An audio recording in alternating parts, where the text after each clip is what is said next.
from Houston, Texas, and around the world. It's time to get your champagne wishes and caviar dreams. Welcome inside the Hall of Fame. Now, can you dig that?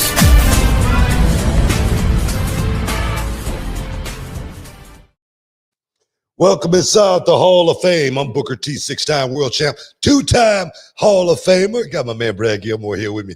As always, man, we're getting ready to do this thing, man. But first of all, it's been a while. It's been a minute. I want to thank everybody for stepping inside the Hall of Fame, getting your champagne wishes, caviar dreams, because, you know, here inside the Hall of Fame is all about people. Oh, yes, man. How you feel, dog? How you feel? I'm feeling good. Book, it's good to be back here inside the Hall of Fame. You know what I mean? It's been a minute. It's been since Mania. We haven't done this since Mania. You know, we've had basketball playoffs for our local ESPN affiliate. You've been on the road like crazy. You were hopping on. You literally have been the limousine riding, jet flying, son of a gun. Son of a gun. Yeah, man. Last week was awesome, man. I was in the middle of Times Square. Boxing, man. Rolly Romero versus Ryan Garcia, man, right in the middle of Times Square. That was so freaking awesome. City got shut down, man. It was amazing. But before we even get there, man, we got to mention the passing of Sabu. Passed away at 60 years old, man. I had a bad day. I had a rough day yesterday. I'm serious, man. And thinking, I didn't realize I was going to take it that hard, you know what I mean? But I swear, man, I could not motivate yesterday at all. I couldn't get out of bed. I couldn't get going, really. Thinking about the passing of Sabu, man. Dude, man. Remember the first time I met Sabu? The first time I met him back in 1992. I was in Japan. We were staying at this little spot called the Tokyo Inn. And walked outside, and then my brother was getting ready to go to the gym. And a dude walks up and he goes, "Hey, man, I'm Sabu, you know." And we're like, "Yeah, Booker T and Steve Ray." Was like, "Yeah, man, I mean, what are you guys up to?" We was getting ready to go to the gym. He's like, "Is it cool if I go with you?" We was like, "Yeah, man, it's cool, if you want to go." And I was looked at Sabu. He had scars all over his body, right? I mean, on his arms, on his head, on his face, on his chest, everywhere. And I was thinking at that moment, I was like, man, do I got to do that to get in the business? I was so freaking scared. But no, man, I always had nothing but good times around Sabu, man. He was always quiet. He was always in his own zone. He always went out there and performed at his highest level and did what he did best. He was an innovator, man. He really was an innovator. I mean, the people right now still to this day copying, Sabu's style and, his in-ring, performances. So, man, I just want to say rest in peace to Sabu and condolences to his family. He had a hell of a career, man, and he will definitely be missed. I echo your same sentiments and the sympathies and the condolences to the family. It always sucks when we lose one of the guys or girls from this industry. And Sabu is one that if you have watched pro wrestling, you know the name Sabu and you know what he's all about. And I will say this. So when ECW started to kind of go under, that's right when I started to really watch, and I would flip between WWF and WCW, more on the WWF. So I didn't know a lot about Sabu at the time. But then, I don't know if you remember this, like in the early 2000s, WWE was putting out all these DVDs nonstop. Yeah. The life, the rise and fall of ECW was the one that I remember seeing in the video store.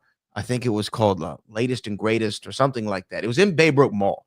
There was a video store, and they would have the wrestling tapes, and they had this one called The Rise and Fall of ECW, and I remember watching it.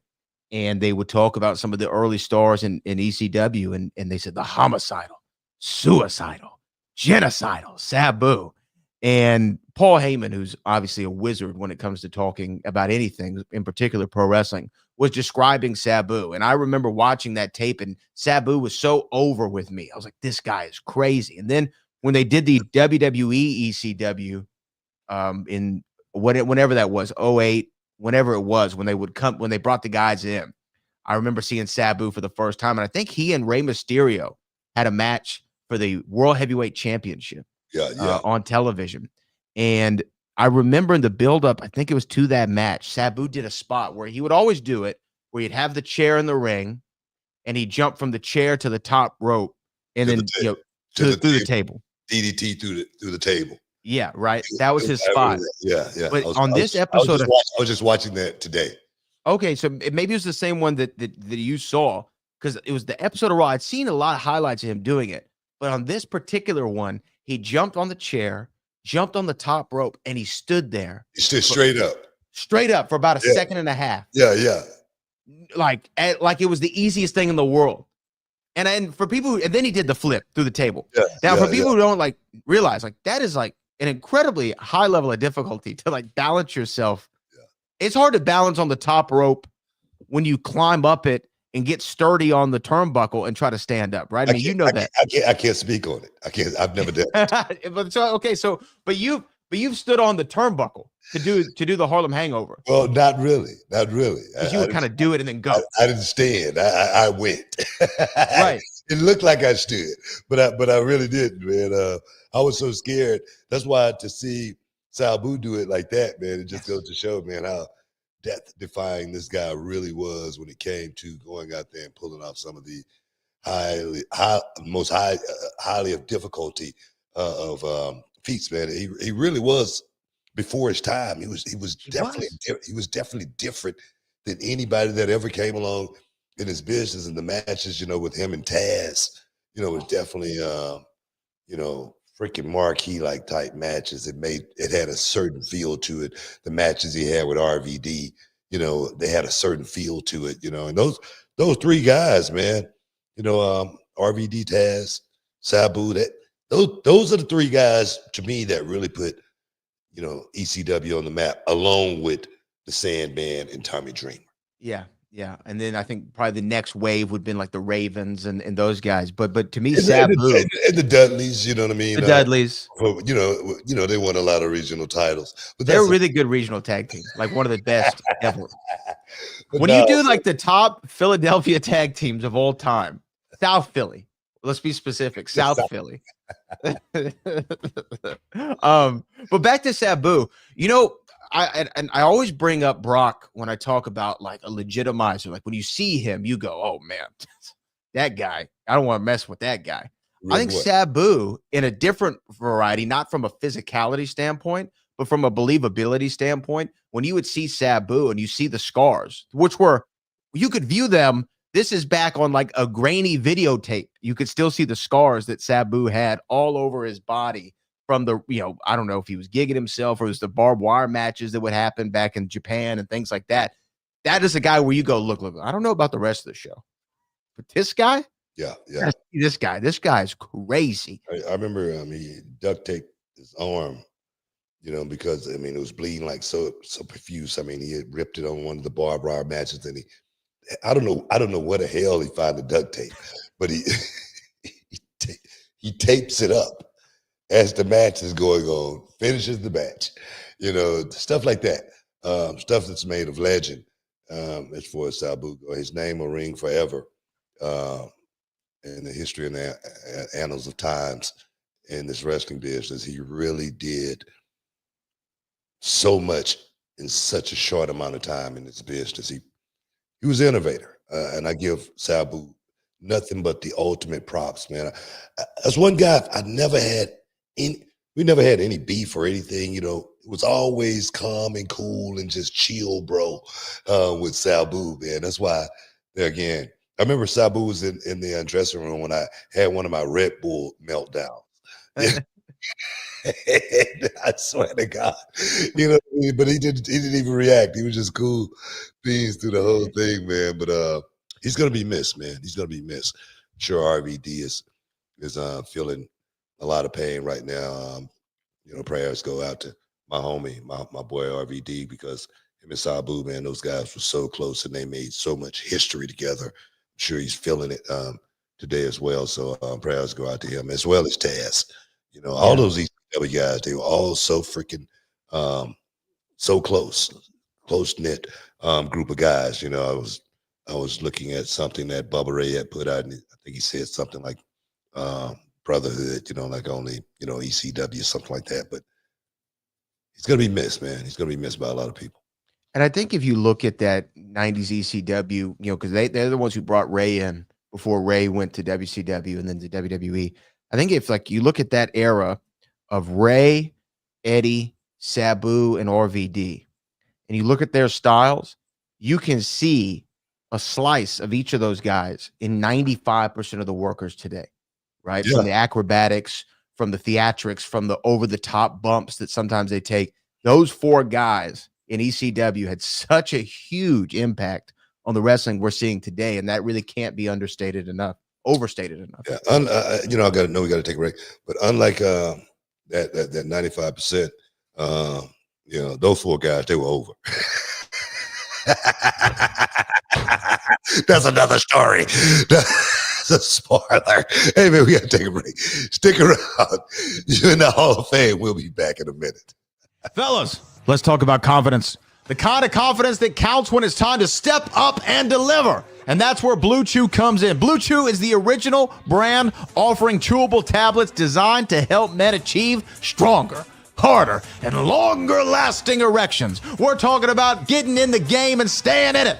And you know what they say, man. If you stay ready, you ain't got to get ready. And with Blue Chew, you can take these chewables anytime, day or night. So you're always good to go when the opportunity strikes. And the best part, the entire process is done online. No doctor's visits, no awkward conversations, no waiting in line at a pharmacy. Ooh, yeah. And Blue Chew is putting their money where their mouth is, offering you a whole month for free. It's simple. You sign up at bluechew.com and consult with one of their licensed medical providers, and once approved, you'll receive your prescription delivered discreetly right to your door, made in the USA and ready to go when you are.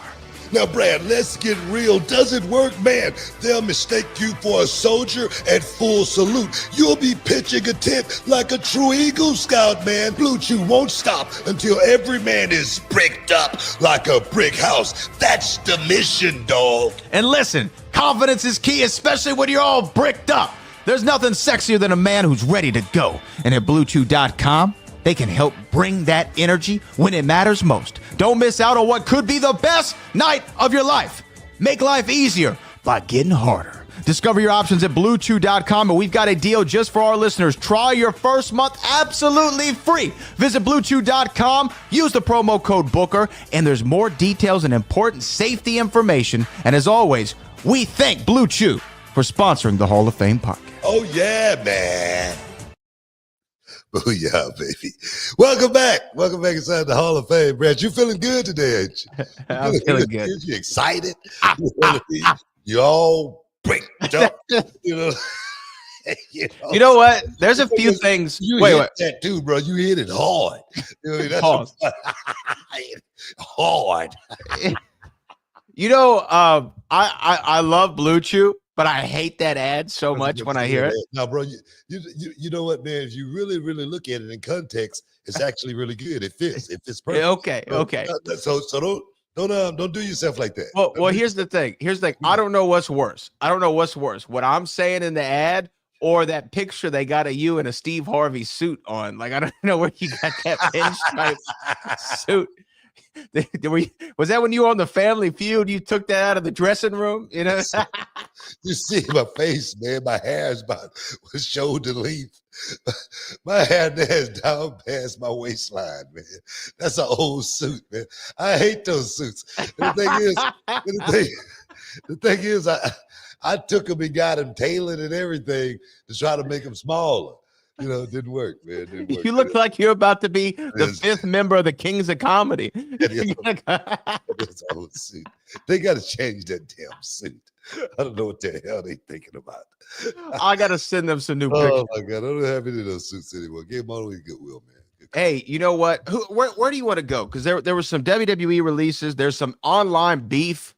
You know what I mean? There's a lot of things going on in the wrestling world and community. I don't know. Is your favorite wrestler in AEW Benjamin Shelton, like it is Hulk Hogan's? Is that your favorite wrestler? Do you love Benjamin Shelton as much as Hogan? I love Benjamin. Benjamin's pretty good. He's a hell of a worker. Hell of a hand. But nah, man, when should we start? He's a hell of a hand. Love Benjamin Shelton.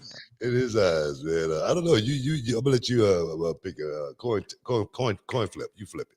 Okay, you know what? Let's talk about some of the WWE releases because again, it's always so it seems to happen after WrestleMania. You never know kind of what's going to happen as far as some of the talent roster, but some notable names from NXT. More so, obviously, some names from the main roster, including Braun Strowman, who is probably the biggest of the names released. Dakota Kai was also a name. Shayna Baszler. And then when you talk about NXT, Cora Jade, Jakara Jackson, the Gallus Boys. Got them all. Big Body Javi. Finished, wrapped. All of them were released. Some of them look like they're going to be trying out different things, whether it be TNA, maybe they're going over to AEW, other services, what have you, online. But what did you think of some of the names that were released, and did it catch you off guard? You know what? No, it didn't catch me off guard at all, man. I mean, that's the one thing. And I hear a lot of people, say, I was just like, one comment was like, WWE releases are weird. Man, they shouldn't do people like this. All kind of comments. And my thing is, I've been a part of WWE now, for a very, very long time. And every year, especially after WrestleMania, there's a list come out. Guys get cut. This is not something that's brand new or anything like that. It's just so touchy now, just because social media picks it up and they talk about it, and it seems like it's something that's a rarity. But getting released is something that's been happening ever since I've been in this business at a certain time of the year. Do you want to be on that list? Of course not. But this is a business. And that's one thing that you better always keep in the back of your head, that you might be getting let go sooner or later. I'm going to tell you right now, I've been planning to get that note for about 20 years. Yeah. I swear to God. I know that's true. You know it's true. Yeah. I've been preparing for what's next, knowing that they're going to come to me one day and go, hey, Book, man, we appreciate everything you've done here, man, but we're going a different route. I get it. I understand that.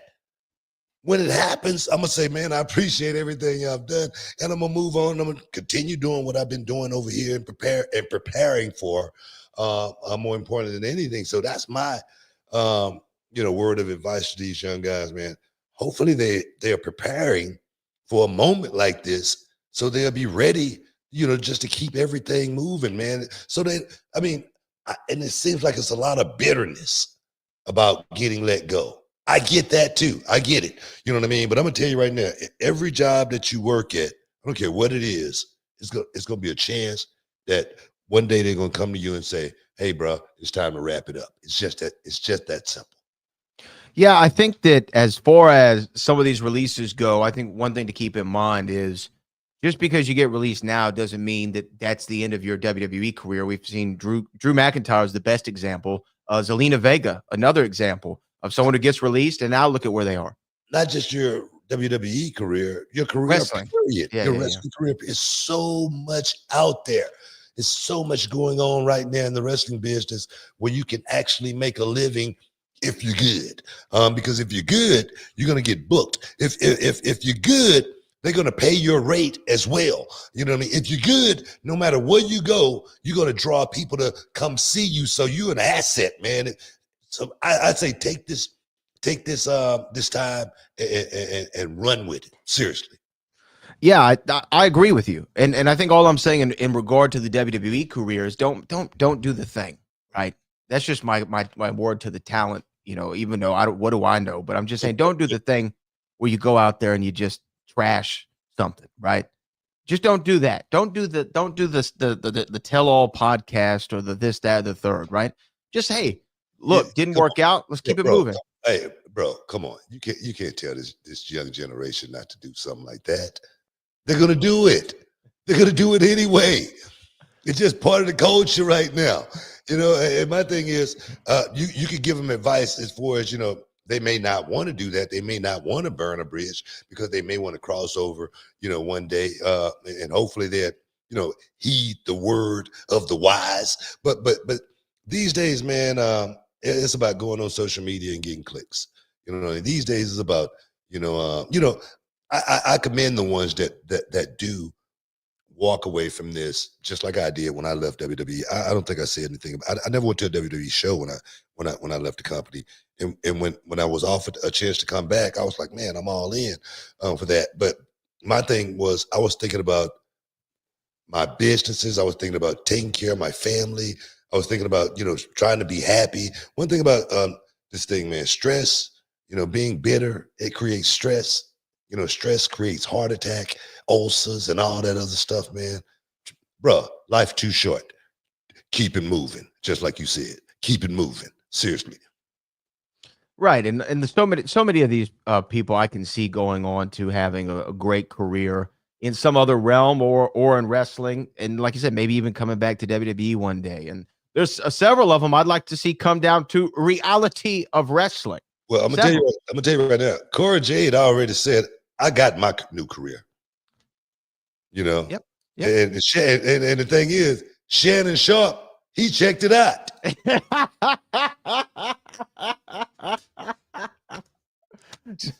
Wait, she's not too old? Bro, she's perfect. She's perfect for Shannon. What do you think about Shannon Sharp, man? What do you think about Shannon Sharp? Like my boy Trick Williams. Let's talk about it. What do you think about this dude, man? 54 years old, hooking up with a 19-year-old. What do you think about that? Look, who am I to tell another man how to live his life? Let's talk about it. How you gonna tell a man? That's what you say. How about I go tell a man, look, he can do what he wants to in his private life so long as it's consensual, and I think that's somewhat of the argument that's going on here, but we'll see that play out in court or behind closed doors. However, I think that if you're a man of a certain age and you're trying to get with a 19-year-old, it's asking for problems. It is asking for problems. And Shannon, I think Shannon is an incredible entertainer. He definitely is a great analyst and one of the great tight ends in NFL history, top 5. You know what I mean? But going on OnlyFans to find a mate, you're going to have only problems. Yeah. Being jacked up on Nugenics don't help either. It's the chew, man. It's the chew. I'm serious, man. But no, man, brother, I'm gonna tell you, man, when you get caught up like that, that's just bad. It's just a bad look. I don't care if he get off, as far as the trial go, the case go, whatever. I don't care if he get off. It's just a bad look, for a brother like that to put himself out like $50 million, and what's even crazier than that, they done locked up 80-year-old Smokey Robinson in one of these cases. He up for $50 million. What the hell is going on in this world? I don't know anything about the Smokey Robinson thing other than I saw a headline, but I didn't look into it. But as far as Shannon, let me just say, bro, like the only other thing I would say is when there's a court case happening, one thing I've learned is you let the lawyers talk, right? And you let them talk in the courtroom or in a mediation or in a deposition. Don't put out statements. The people who are going to believe you, they're going to believe you whether you put a statement out or not. The people who are going to come after you, they're going to come after you whether you put out a statement or not, right? I think that my time is like real G's moving silence like lasagna is the Lil Wayne thing, and I that's what I would have done. Definitely don't put out no tweets. No. Or texts or screenshots. All that stuff, man. Leave that stuff alone. Hey, man, we got to take another break, man. Stick around. You're in the Hall of Fame. We'll be back in a minute. Hey, this is Booker T, 6-time world champ, 2-time Hall of Fame. I got something for you guys, man. Look, when I was a kid, man, cereal was my jam. But now, since I'm a grown man, I'm looking for something that gives me more than just a sugar rush and carbs, man. That's when I found Magic Spoon. Look, it's a cereal that gives you the taste of your childhood favorites, but without sugar and packed with tons of protein. And if you're already a fan of Magic Spoon, then you need to listen up to this because I've got some big news. Magic Spoon has taken that amazing cereal that we all love and turned it into high-protein treats. These new treats are light, They're crispy, and they become my go-to snack, especially before or even after the gym.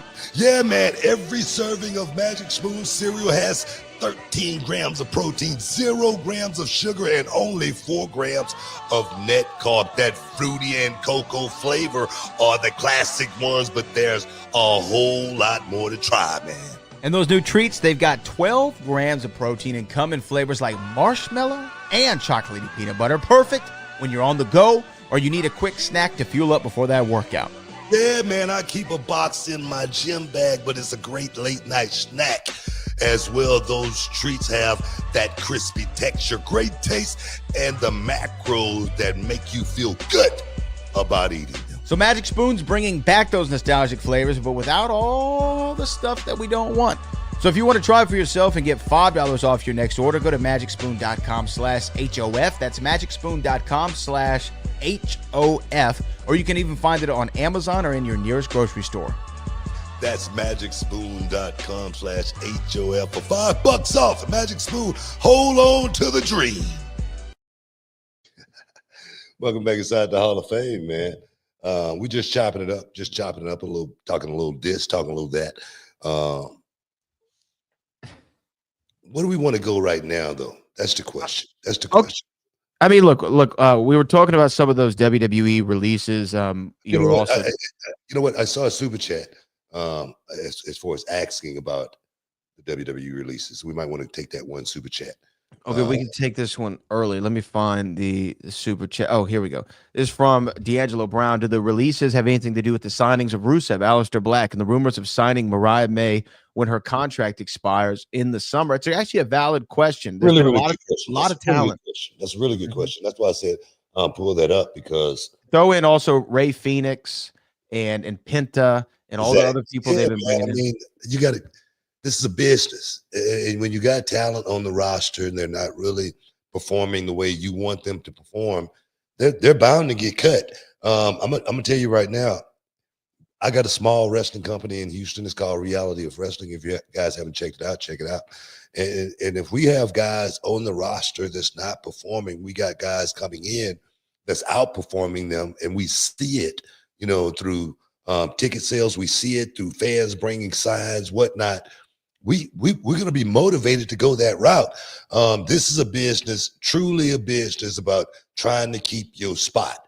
It's not a business where, we got a union and all of that. This business is it's a performance-based business. It's about how many people you putting in seats. That's what it's all about. And when you're not doing that, you're at risk of getting cut, no matter who you are. And that's the bottom line to it. And it's been that way since day one.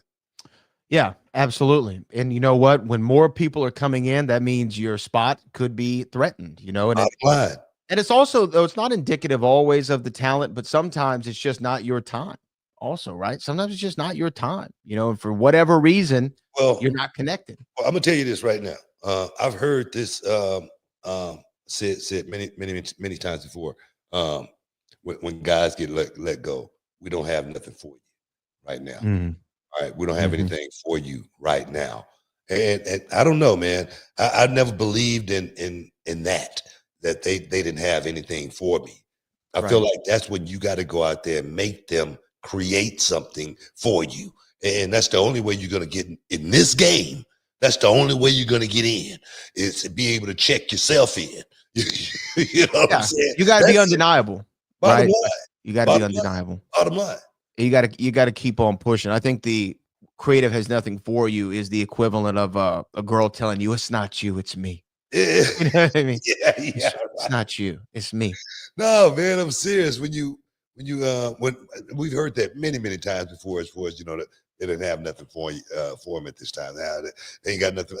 That right there, I just don't believe in. I've never believed in that for my existence of my career, because they may not have something for me, but I'm gonna go out and do something to where they say, man, we got to get this guy in the game. Simple as that. And you ain't got to do nothing outlandish, out of the ordinary. You just got to go out there and do something to raise an eyebrow where they say, man, a tingle, something. I felt something. What was it? I don't know, but it felt good. Oh yes, man. Please, nobody clip that out of context, please. because we were just coming off a different discussion in the last segment. I don't want them to mix those together because you just memed yourself. What are you Congratulations. talking about, man? Yeah, I gotta go. You want to go out there to where you feel a tingle, and you say, "What was that?" I don't know, but it No, I felt say, good. they can clip the stuff from your blue chew head. You talking about getting bricked up. You know what I mean? So, Nothing's sexier than a man exactly. getting bricked up. You know. You know what's up, man. No, man. Look. That's really like I said, a good question.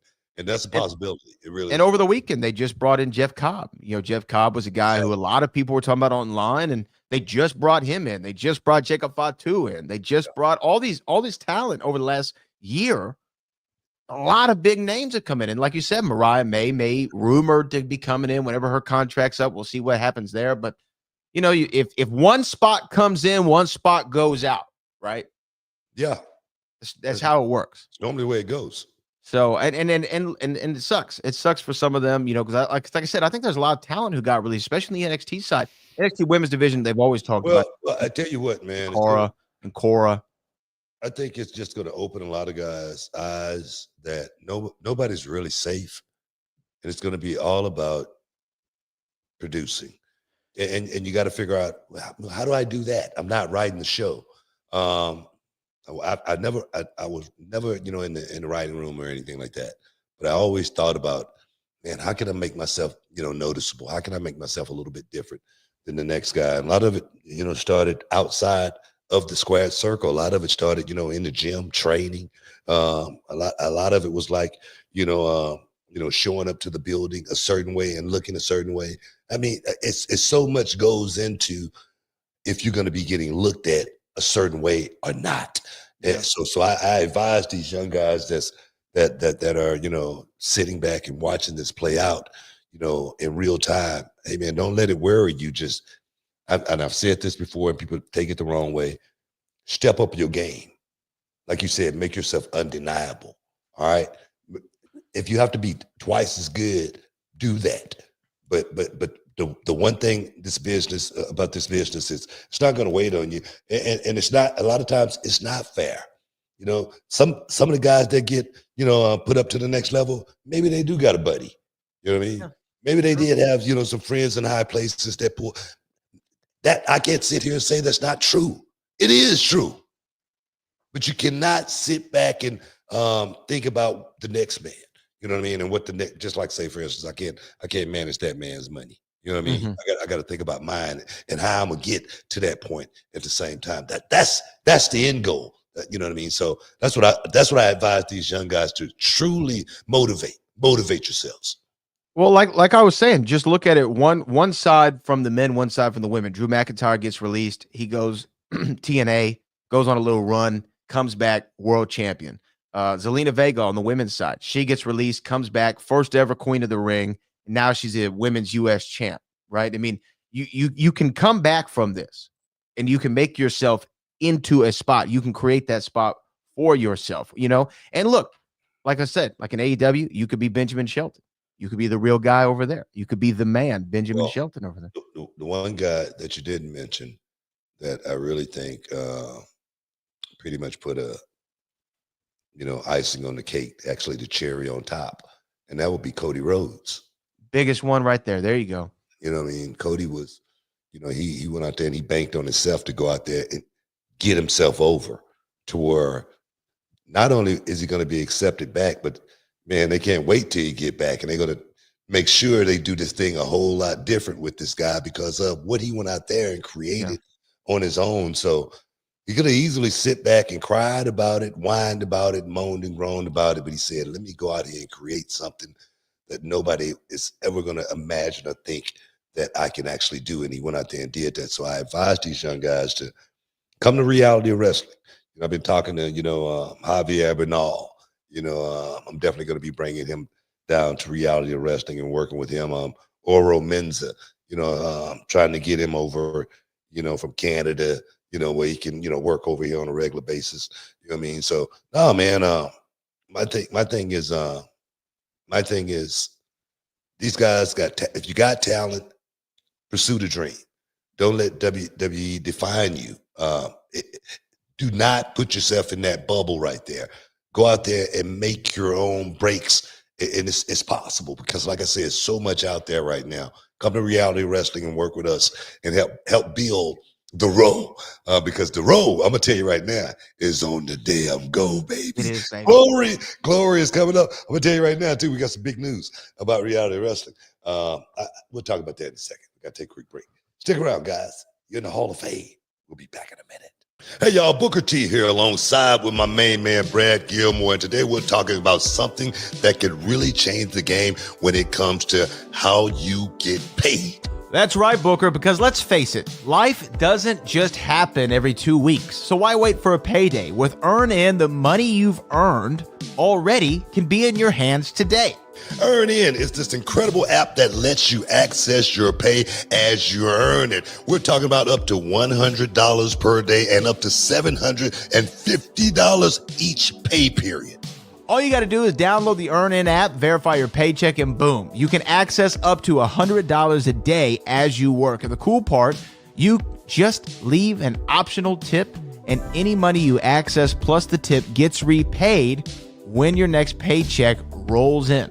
You know, Brad, I'm always talking about staying ready so you don't have to get ready, right? Imagine having that extra cash for that surprise date night, or maybe when you have to take the furry little friend to the vet unexpectedly. You know. Absolutely, Booker. Or even those times when you need to grab a last minute gift, or maybe you're a little short on rent, or hey, even you might want to pick up some new gear for yourself or your kids or your lady. Folks, make Earn In part of your financial playbook. Join over 3.5 million customers who are finding financial stability and peace of mind thanks to Earn In. So don't wait around for a payday. Get your money when you need it and take control of your finances. Download Earn In today and experience what it's like to access pay on your terms. Get started with Earn In now and join the millions who are getting their pay their way. It's time to earn in, not just earn. Check it out, man. Booyah, baby. Welcome back inside the Hall of Fame. I was just talking about Reality Wrestling for a second, just to give Reality Wrestling a little plug. Of course, we got Reality Wrestling Platinum that we do every month, and then we have Reality Wrestling Glory on a monthly basis now. But I want to let everybody know, all the Road Nation, that Reality of Wrestling, the Walker, Texas Lawyer Arena, will be going under construction. So guys, get your hard hats out if you want to help. You know what I mean? Get your steel-toed boots, you know, if you want to pitch in. But Reality of Wrestling will be under construction. So the next time you guys come out, get ready for a treat. We're stepping up our game at Reality of I love it, man. I love it. Yes.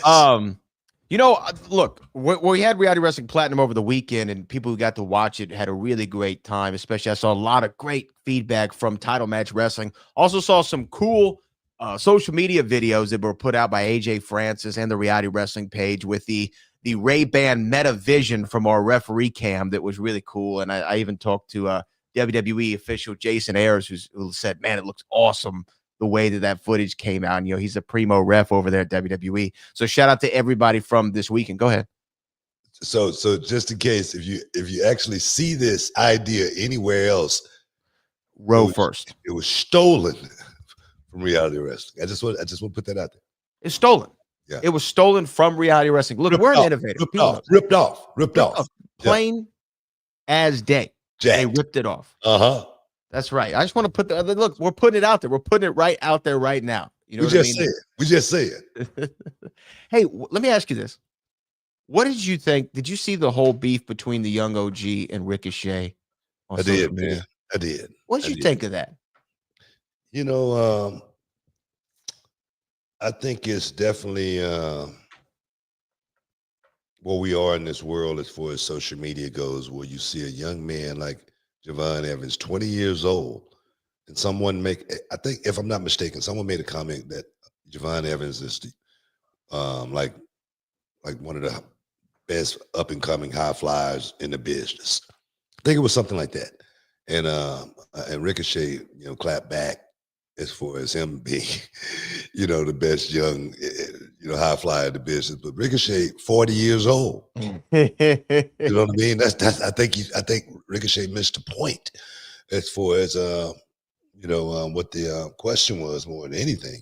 I just think, man, that's what we are in the biz. Just what we got to try to bring somebody down, opposed to trying to lift somebody up. Because for me, if I see that young dude, Javon Evans, and what he's doing, I don't care. I don't care who I am. I'm gonna give him props because he's freaking so good. I've been when I first got into business. One of my best friends, I saw him work, and it was in WCW, and I was like, man, it was before I got there. I'm sitting on the sofa watching, and I was like, man, ain't no way I'm gonna ever get to WCW, man, because this dude just way too damn good. You know what I mean? Ain't no way I can compete with this. And that dude was Too Cold Scorpio. You know what I mean? One of my best friends, still to this day, I pump that dude up, man, because to this day I say, man, I wish I had the talent that Too Cold Scorpio had and still do to this day. I wish. And to see a young brother coming up, to not push him to the next level, especially after what you've brought to the table. Speaking of a Ricochet, how he's innovated the game from his aerial assault, prowess and whatnot. You're supposed to be pushing for that guy, no matter what company he's in. That's just my opinion on it. I agree with you. I think that you should definitely always look at the next gen and give them love. But I also look, and I understand it. This generation, or not even this generation, the internet age has brought about like, oh, we're supposed to go at each other and go back and forth online and blah blah blah blah blah. Such a useless waste of time, especially when you're not building to anything. Like to me now, I want to see a Ricochet and Javon Evans match, and I can't see it. But Exactly. Some of the tweets, like Javon said, "I bet your brown egg head ass would squash me if Tony told you to. Much love, OG." So he kind of was giving him some love, but he was like, "Yo, if Tony tells you to do it, right, you'll be okay." Well, the thing is, but this is where Javon messed up. I just want to say this. This is where Javon messed up. He says, he learns from HBK or whatever. But then he says to Ricochet, now you're wrestling in front of 2,000 people every week for a crackhead, right? I think that's a line. That's an over the line step. I know we're trash talking. I wouldn't have said that. It's something there again. You got to understand that Ricochet is dealing with a young guy who's still a kid. Still a kid, man. Who does this social media totally different than you and I, even. I mean, me, definitely, but you as well. No, seriously, because he grew up, with an iPad in his hand. Yeah. When he came out the womb. Yeah. He had an iPad in his hand. You know what I mean? And now, just the way Javon Evans talk and the way Ricochet talk is two totally different worlds. You can feel it. You can see it. This young kid has seen some life. So you don't even want to touch that, if you're someone like Ricochet. But on the other, to your point, that's where Javon Evans is going to have to learn too, to lead that kind of mess in the gutter. You know what I mean? Don't go down to somebody else's level.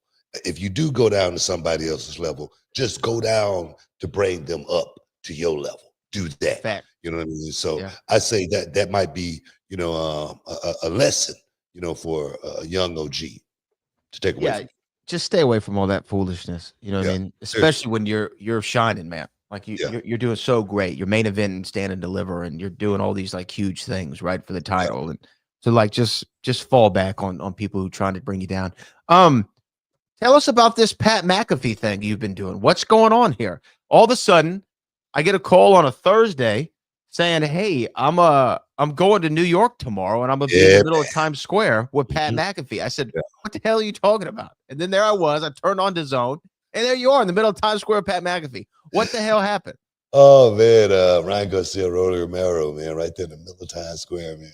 City got shut down, bro, and it was awesome to be a part of a history making moment, historic historical night of boxing. There again, city got shut down, set the boxing ring up right in the middle of the street. Man, they had thousands and thousands of people, out. It was almost like getting ready to watch the ball drop in the middle of New York City. That's the way it felt, man. I mean, it was euphoric, and to be hanging out with Pat, doing something like that for the first time. That was the first time him and I ever, got a chance to work together, and it was effortlessly. I mean, I wouldn't say it was flawless, but it was damn close. You know what I mean? And we had some fun actually talking about something that I love so much, boxing. But I give props to Michael Cole, because Michael Cole is the one who put my name in the barrel. Pat McAfee needed someone to help him out as far as doing the show, kickoff show, as well as the pre-show, post-show, I'm sorry. And they threw my name in there, and boom, next thing you know, but can you be in New York City on Friday evening? I'm like, heck yeah, I can be in New York City. And I didn't even ask what it was for. I just say I could be there. I'll figure it out. It played out so freaking awesome, man. And hopefully it's going to be something that can play out on a regular basis as far as the boxing go, doing a kickoff show as well as the post show. We got a chance to do on Saturday night. We got a chance to do the Carnelo fight as well. So I'm living my best life. I want to thank Pat for actually letting me be a sidekick for that night as well as the Canelo fight. But I was excited, man. I was so freaking excited, man. I I still got goosebumps a little bit. I mean, I had the credential with my name on it, and the credential said promoter. I'm like, all right, I'll be in. Sounds right. Sounds right. Sounds right. But no, man, what a night.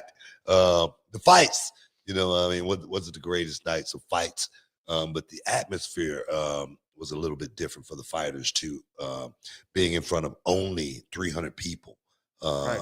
They had it corded off where only 300 people can get in, because it would have been a totally a disaster, perhaps, if they would have did something like that. Anything could have happened out there in the middle of Times Square. But I tell you, man, it was like a million cops out there. Everybody was having so much fun, and it went off pretty much without a hitch. And there again, I was just so happy and proud to be a part of a historical moment in New York City, and hopefully it won't be the last time. Man, it was awesome to see. It was awesome sight to see. And then and I'm a big fan of Pat McAfee. And then, I feel bad for Pat, the damage he had to endure on Saturday night in that match with Gunther. Hey, He got some chops, brother. He got his ass whooped, bro. You know what I mean? You know what? I hope he took my advice. I put him on the push-up program, 300 push-ups a day. And he definitely bought in. At one point, we were sitting and we were getting ready. We were just going over the show, just, networking, spitballing some stuff. And it was a big cookie sitting in front of him. And he asked the guy, hey, can I get a piece of this cookie? And the guy got ready to get the cookie for him. And I go, see. He goes, no, he said, you want a piece? I go, bro, I can't eat like that. I got to watch my waistline. I said, you don't slip on a banana peel and look like this at 60. He goes, put it back. So he's on the routine as well, man. But we got to get out of here as far as, our ESPN, show. But our super chatters, guys, you guys stick around. We still got a whole lot more for you. But I want to thank everybody for stepping inside the Hall of Fame today. Getting your champagne wishes, caviar dreams, Brad, for all the heavy lifting. And until next time, guys, we love you. And peace. We out. Harlem Heat looking for everybody. You can't run, you can't hide. Me and my brother can't get over around here, man. Booker T and Stevie Ray never lack for confidence. You either roll with us or we gonna roll right over you. Straight to the top of WCW. Stevie Ray, big, strong man, and you got Booker T, phenomenal athlete. Harlem Heats showing that power and size dominate. We will go through each and every sucker to get the World Tag Team title. Many consider them the dominant tag team of the 90s. 7 times. 8th time. 9 times tag team champions. For the 10th time, Stevie Ray and Booker T are family. You want to fight him? Sucker, you got to fight me too. Anybody, anywhere, anytime, get some. You better be picking up bad enough. Take some. Backhand, you take it. Sucker! Booyah, baby. Hall of Heat, man. Bad brothers, man. OG brothers from the hood. Oh, yes, man. I was in New York just a week or so ago, and like I say, the brothers, man, they treated me so good. They treated me so good. Gave me so much Harlem Heat love, 110th Street. A lot of family members came out to hang out with me out there in Times Square. So, no, man, big ups to all my people in New York City, baby. Yeah. You know, I will say watching that little video, I mean, it goes without saying, but y'all such a great tag team. And I forget how entertaining your brother Stevie is as a promo. He is so funny and good as in a promo, you know. I remember at Reality Wrestling, he used to say, you know, he would manage guys. And then one time he was I don't remember who he was managing, but he would always go, and you know what he's gonna do when you go out there? You know what he's gonna do to you? He's gonna put the squeeze on you. You know, the squeeze. Yeah. The squeeze is good, man. I used to pop when he'd say the squeeze. But we're getting into all our super chats. So if you have a super chat, we're going to answer it during this segment here, Book. We're going to start it off right now with our first one of the day. This goes from Richard Jr. Hey, I want to see Roxanne Perez start a rivalry with Dark State. I think you should ask Roxanne Perez, call out and confront Dark State. Why would she do that? Why would Roxanne Perez do anything with Dark State? I'm just trying to figure this one out. You know what I mean? Now, Roxanne's a solo act. She don't need no coattail riders or anything like that. She's going straight to the top. I'm talking about next year. Roxanne Perez, I predict next year, Roxanne Perez is going to have her WrestleMania moment. It's going to be a moment that you're going to never forget. Trust me on that. Okay, so we're going to see some Roxanne Perez at WrestleMania. I'm all for that. I said it. What do you think of Dark State? You like Dark State? I do. I like being able to interject, some young guys that we know they got something. They got talent. Let's get them in the system. Let's get them in the program. Let's start getting these guys some reps. That damn Osiris, man, that's a beast of a man. We definitely could do something with him. Sugars definitely got something. He's a player in that group. Cutler James, I got a chance to work with him a little bit in LFG. You know what I mean? So I like Dixon. He's a guy. He's a good-looking kid. He's got a hell of a lot of talent, and he's one of those guys that could be on the roster where you say we really ain't got nothing for you. You put him in a group like this, you create something for him, and then if he's good enough, oh man, the straight to the moon with this kid. So now, man, Lennox, definitely a Deion Lennox. That's right, I said Deion Lennox, yeah. Deion Lennox, yeah. Definitely got some talent as well. Yeah. So I mean, Dark State, Roxanne Perez, separate. We're gonna keep them separate. We'll see what happens. Solo act. That's like me being asked to be a part of the NWO. No, we ain't doing it. We ain't doing it, bro. Mike Woodson says, which wrestler times 100 would you put against a gorilla? This has been an internet trend. So, okay, 100 Mark Henrys or 100 New Jacks. Would either one of them take out one gorilla? Have you seen this debate that's been going on? 100 men versus one gorilla, who wins? And apparently, like, scientific models show that a gorilla can beat 100 men in a fight at one time. Do you feel like the gorilla versus 100 Mark Henrys would still prevail, or do you think 100 Marks? No, hell no, not 100 Mark Henrys. He's too slow. Who, the gorilla or Mark Henry? Mark Henry. Oh, so you're saying the gorilla would beat up Mark Henry? Oh, 100 of them. 100 of them. What about 100 New Jacks? Oh, hell yeah. They beat the hell out of 100 New Jacks. Yeah, I think they beat the hell out of anybody. One thing about a gorilla, man, one blow. You're not going to. Oh, you're done. I mean, come on. I mean, this You're guy. going to rip your arm off.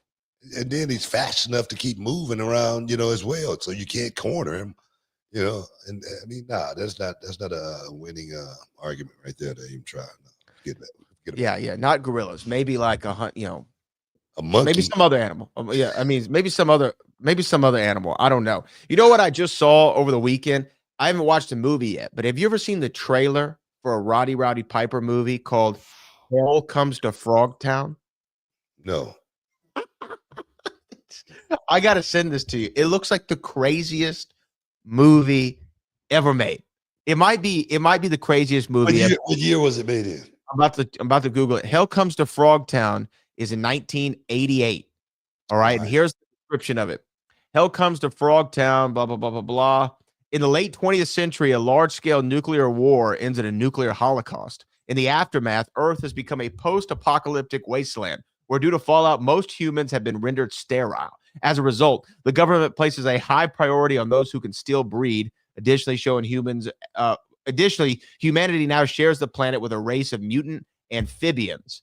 And then it says that Sam Hell, which is Roddy Piper, is a scavenger, and he's recruited by the government to serve as a human stud. And he has to track down a trail of pregnant women left in the wake of his travels. And he's got to find these virgins so he can help populate the earth. I heard enough. You got to. I'm still wondering why you said sterile as sterile. What the heck is that? Did I say sterile? Yeah. Hey, man, I'm from the South. You know what I mean? Sometimes we say things weird. Sometimes I catch myself and I'll say theater instead of theater. So, you know what I mean? Like the. You said sterile. I'm like, but I knew exactly what you was talking about. You know what? Somebody at our one of our announcers, Emily, shout out to Emily. She said that where she works, that her employer, I believe, listens, or maybe a former employer or a coworker listens to the Hall of Fame. They say, "Oh, I love the show. I love Booker, but I can't stand that guy from New York that does the show with him." And I'm like, I don't sound like I'm from New York. You got a little New York twang. What? Yeah. I just said theater and sterile. He's sterile. Did you get yourself when you do that? So that means you normally try not to do that, right? I guess so. Yeah. Let's move on to the next one. Hell Comes to Frogtown. Marcus Craig, what do you all think of timeless Tony Storm? You know, I like the in the beginning, it seemed like it was just something that was over, and it seemed like it was, unique, different than anything that anybody has pretty much done. It definitely made her unique. And then it got to a point, it seemed like they didn't know where to go with it, and then she went back to, Tony Storm, and then she would flip out of it, and she was going back and forth. I didn't watch a whole lot of it, but I do know at one point, Brad and I was talking on this show that was the hottest thing going on AEW just because it was so different. Yeah, I think it was really different. And I want to actually give a shout out to Tony Storm. There's a movie that came out, Queen of the Ring. It's and it's directed by the guy, the son of the guy who did Rocky, right? And his name's Ash Avildsen. I actually talked to him the other day. And Tony Storm's in that movie. Does a great job acting. So you could tell, like, getting into a character is not something that she struggles with. Mm-hmm. And times Tony Storm was very interesting when it went in its run. D'Angelo Brown said, any fond memories working with Steve Mongo McMichael in WCW? Mongo wasn't the greatest worker, I can tell you that. But he was a good dude, man. Mongo, I didn't run in Mongo's circle or anything like that, but I'd never seen that dude with a down attitude. He was always laughing. He was always happy. Baby, he always, baby. Baby. Hey, baby. That was his favorite word to use, man. It was baby. And but he was just such a cool guy, man. He fit right into our world. We accepted Mongo McMichael like he was a brother, man. And why, I don't even know. Maybe because he didn't act like anything other than Mongo. He didn't treat himself, put himself on a pedestal. He was truly one of the boys. And we loved Mongo McMichael, man. And we're definitely going to miss Mongo McMichael, man. I'm just glad he got in the hall. So Steve Mongo McMichael, what was the name of the dog? Was it Pepe? He would come to the. Remember, he had a dog when he was on I commentary. think Was it it Pepe? Yeah. For some reason, that's the first thing I always think That about. name, it sticks in my head once you said that. Yeah. Like this massive mountain of a man, and he's got this little dog with him on commentary. And I thought, what a funny guy. And and you know what? I was saying, and again, you said he's not wasn't the best worker. I don't know if he was the best announcer either, but I just liked his personality. He's a good dude, man. Mungo Yeah. was a good freaking dude, man. I swear to God, I hate, to have seen him go the way he did, man. He fought it. He fought that Lou Gehrig's disease all the way to the end, man. He didn't quit. Yeah. He was a fighter. He was always a fighter, man. I just pray for him, man. I just pray and, like I say, pray for his family as well. This comes from Cali Toenail. Fans spend all that money on those tickets just to let stupid and disrespectful and get booted and banned. My question is, with all these different shows in different arenas and workers, can they identify and keep those people out? So I think he's referring to the beer bottle that was thrown at John Cena, which, Cena played off, like it was nothing. But, that can be a very, very, very dangerous thing, especially the bottle. And I think that arena has officially banned all bottles from the arena after that incident. You can't have a bottle at all. Normally, nowadays, any arena I go to or stadium, if you buy a drink, they pour it in the cup. Yeah. To prevent this kind of thing from happening. Yeah, so perhaps that one arena maybe was a little bit behind the times or had a different policy for some reason. But I don't know how you ban somebody permanently from a show. I think that's probably really difficult. Yeah, I mean, you can get somebody to buy your tickets. You know what I mean?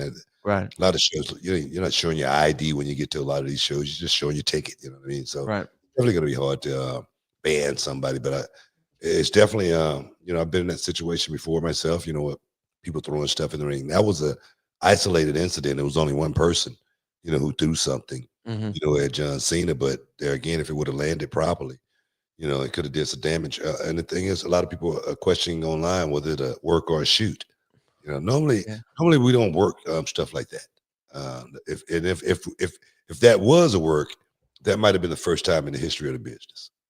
Well, and to me also, like what would be very strange about that being a work is it would encourage other people to throw things into the ring, and that's obviously what you don't want to have happen. Yeah. That's thankfully, it was just one guy. Yeah. Like I said, I don't think that was a work or anything. That was just a stupid individual trying to stand out.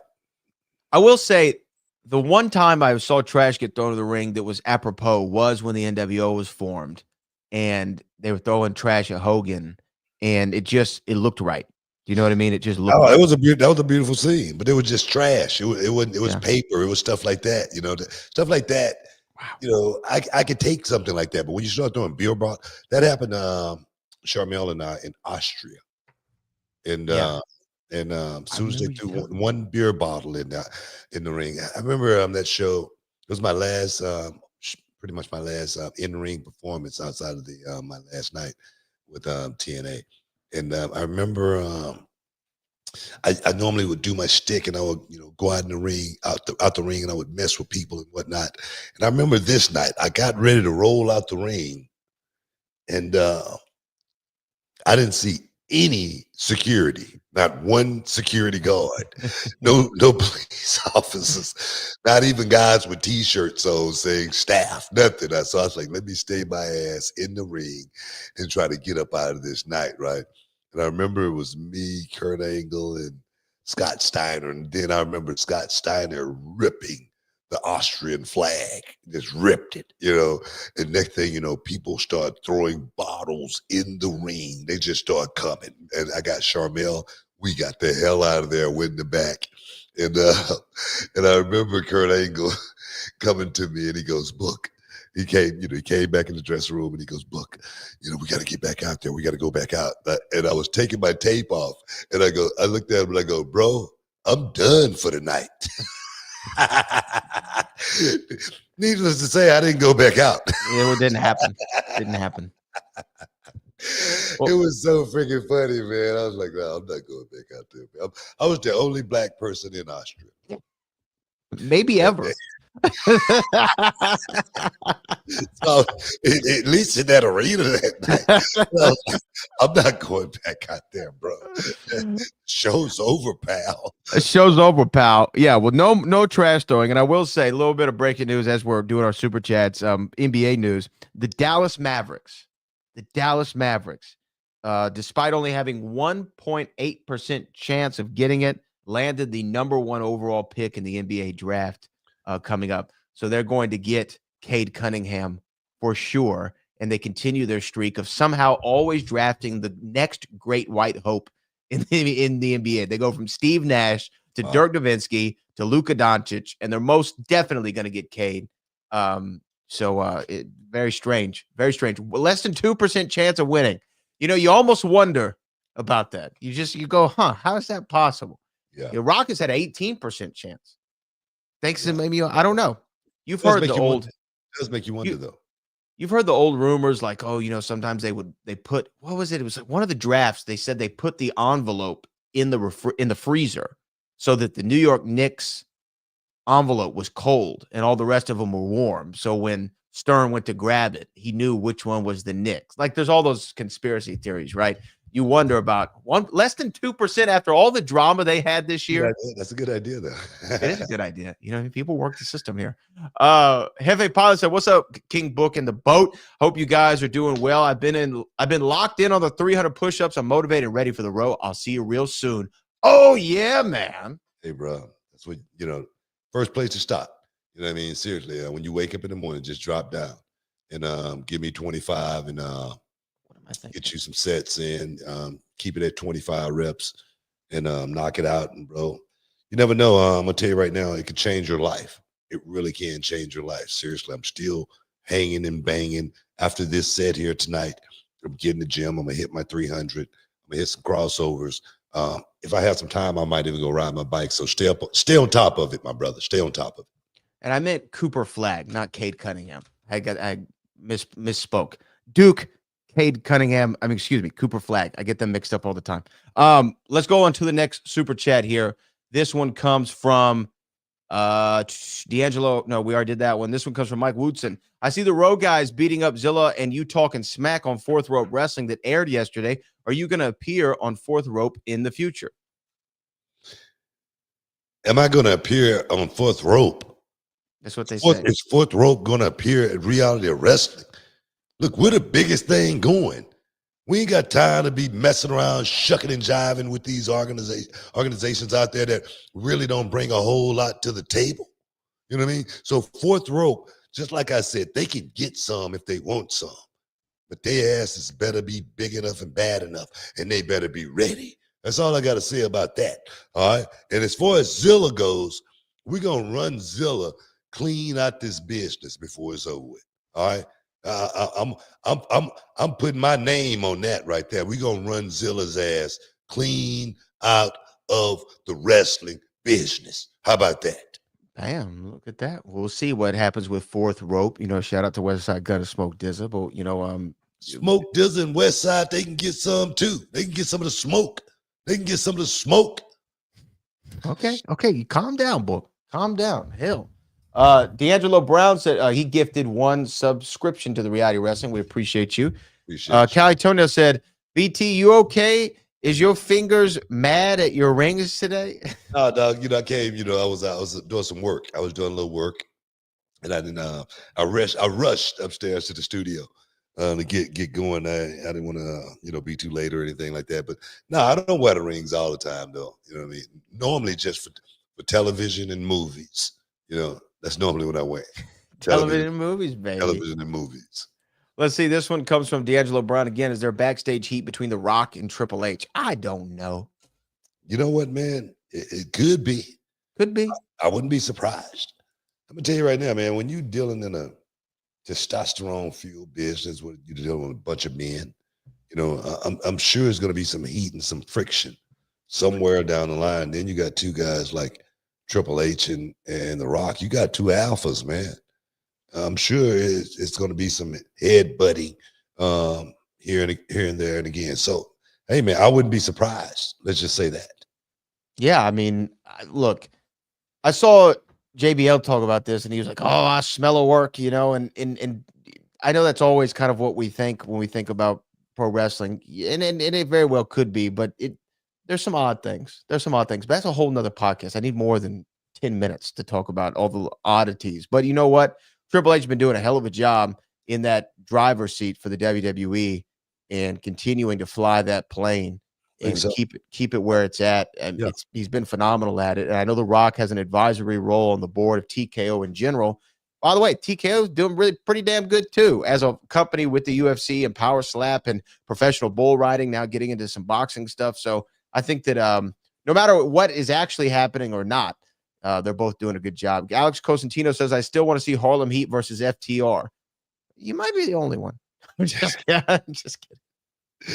Oh, man, Harlem Heat, man. I think we had our last run, man. We had a hell of a run.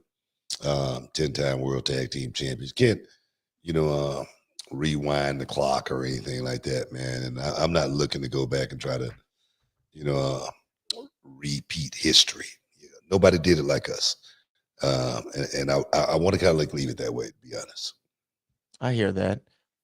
This one comes from Alex Cosentino. Asked JBL about the 04 Survivor Series match, and he put you over. He said he loved that match, and his career would be missing something if he never got to work with you. You guys should do a watch along. I think that's a great idea.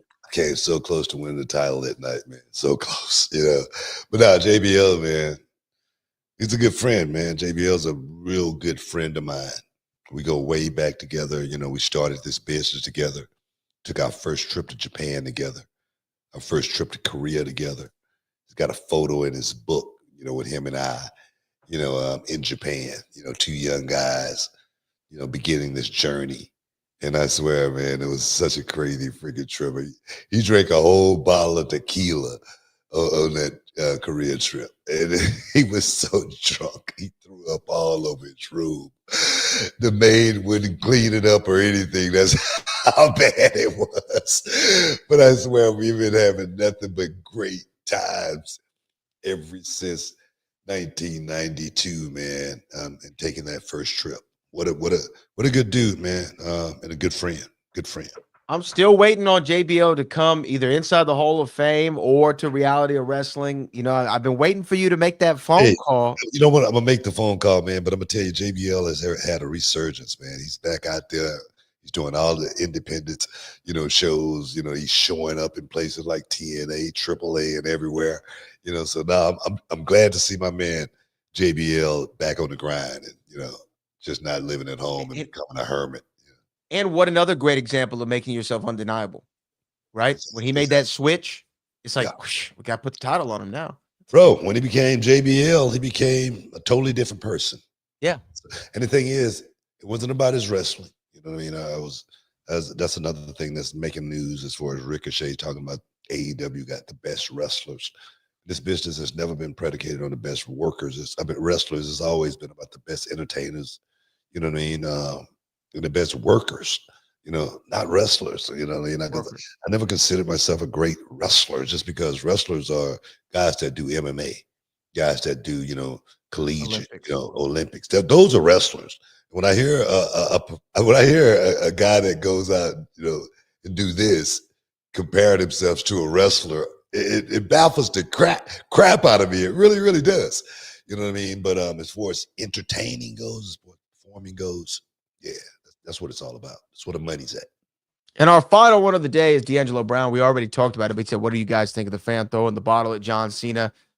Props to John Cena for, always being an ultimate pro. And thankfully they got the guy up out of there and no one got hurt. I think they did.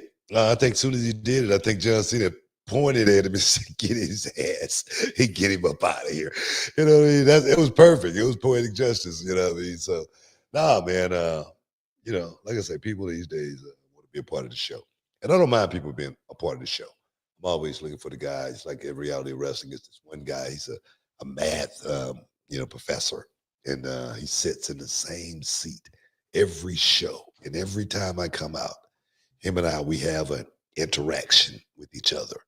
And it's nothing. And the thing is, he's been coming to Reality of Wrestling now for, 4 or 5 years, at least 4 years. Him and we have this same interaction together every show. And the thing is, We've never spoken to each other. That's so cool. We've never said one word to each other the whole time, but it's such a great interaction. So, man, I love for the fans to have their piece of the action and be a part of the show. Let me say this quick story before we get out of here. So we're doing the show on Saturday, Reality Wrestling Platinum, and doing the commentary. Our commentary table is close to the entryway, right? Entrance to the building, right? When you walk into the building, one of the first things you see is our commentary table. So we're doing the stream live, boom, going. And about, I don't know, 2/3 of the way through the show, I see here now, I was like, what is that? And I'm like, there's a bird trapped in this building. So I'm actually in the middle of the match as I'm looking up at the rafter. I kept hearing this thing. I was like, am I? And I look at Chris Russo and he's like, yeah, no, there's a bird in the arena. I'm like, what the hell? We're at the restaurant next door afterward, and the two fans were there, and they're carrying around a big cage with a bird in it. It's got to be a cockatoo or whatever. And I was like, oh, this is the bird, right? Now, the bird had a gimmick. He was wearing the bird on his shirt. I think the bird's name was Leo. He gave us some stickers about it. You were sitting there. He gave us some stickers about it. Two things that were hilarious about the interaction. And first off, he grew up watching you. And second up, the thing that made me laugh was they walk away, and I look at Charmel. I go, they brought a bird in the arena.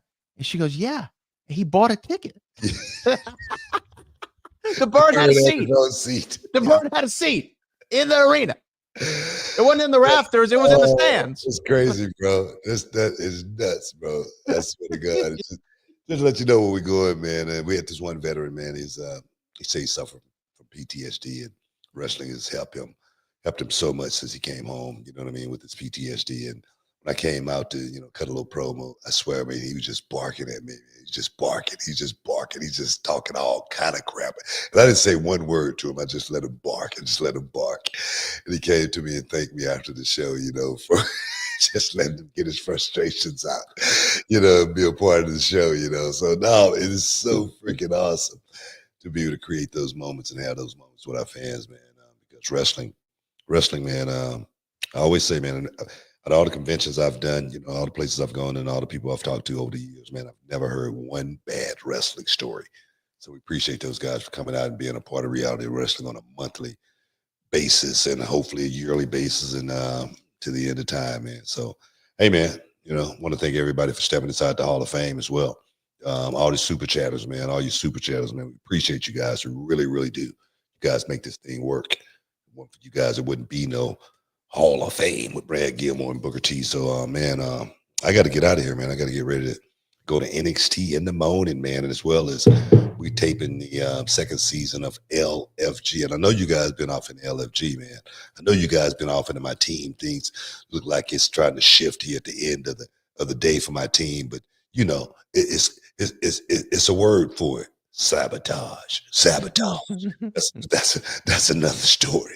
But I want to thank you guys, all you super chatters, for stepping inside the Hall of Fame. Brad, all the heavy lifting. Until next time, guys. Boom. We out.